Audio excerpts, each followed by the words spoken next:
pagi sahabat Rema dimanapun Anda berada. Kisah seorang Perdana Menteri yang selalu berkata, "Puji Tuhan." Di sebuah kerajaan di Persia, hiduplah seorang Perdana Menteri yang selalu bersyukur dalam segala situasi. Dia selalu berkata, "Puji Tuhan." Raja tertarik memilihnya menjadi pemimpin atas menteri-menterinya karena sikapnya yang rendah hati dan takut akan Tuhan. Kemanapun sang raja pergi, di situ pula sang Perdana Menteri berada. Sering sekali sang raja dan Perdana Menterinya ini pergi berburu berdua. Sang Perdana Menteri tidak hanya sebagai pembantu raja saja, tetapi lebih dari itu. Sudah seperti sahabat dan keluarga raja. Raja sangat mengasihi Perdana Menterinya ini. Sampai suatu ketika sang raja sedang asik menikmati keindahan taman istana, dan sang raja berteriak kesakitan. Ternyata jari telunjuk sang raja sobek, tergores duri bunga mawar yang tajam.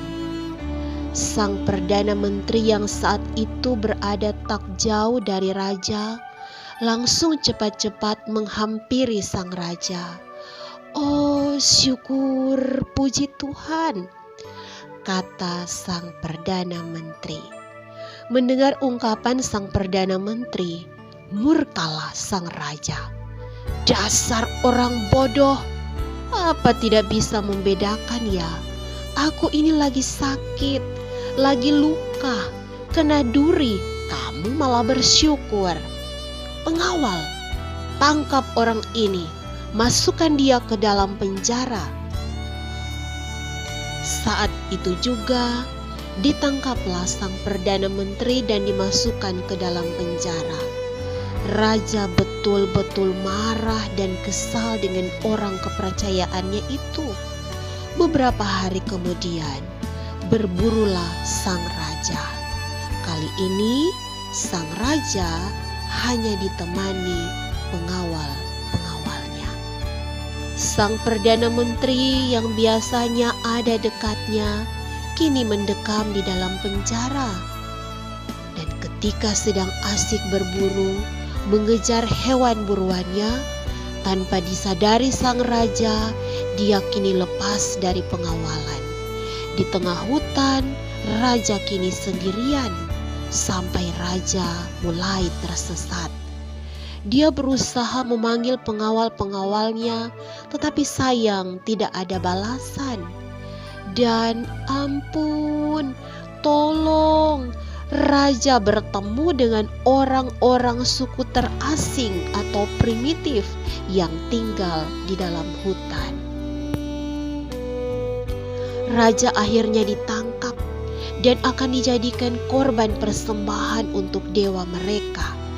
Sebelum akan dibakar, muncullah sang kepala suku untuk memeriksa korban bakarannya itu. Diperiksa mulai dari rambut sampai ujung kaki.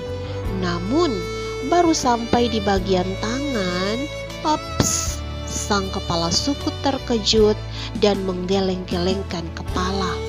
Sang kepala suku akhirnya menyuruh membebaskan si korban.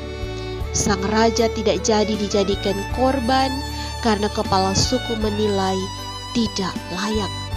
Ada cacat, ada luka di tangannya. Korban untuk dewa mereka harus bersih, tidak boleh ada luka. Betapa bersyukurnya sang raja. "Puji Tuhan," kata sang raja. Raja diantar pulang oleh orang-orang suku primitif. Sesampai di istana, raja langsung berlari ke penjara menemui sahabat terbaiknya itu. Tanpa banyak bicara, sang raja memeluk sang perdana menteri yang tampak kebingungan dengan sikap rajanya itu. Raja meminta maaf sambil menangis. Raja menceritakan apa yang barusan ia alami. Puji Tuhan, haleluya, Tuhan itu baik, kata sang perdana menteri. Sahabat Rema terkasih, di hari-hari ini bersyukurlah selalu dalam segala keadaan. Baik kita sehat atau sakit, atau kita dalam kelimpahan dan kekurangan. Karena Tuhan kita itu baik dan Dia tidak pernah terlambat menolong kita. Mengawali kerja kita di hari ini, segala aktivitas kita landasi dengan kebenaran firman Tuhan. 1 Tesalonika pasal 5 ayat 18. Mengucap syukurlah dalam segala hal, sebab itulah yang dikehendaki Allah di dalam Kristus Yesus bagi kamu. Amin. Tuhan Yesus menolong.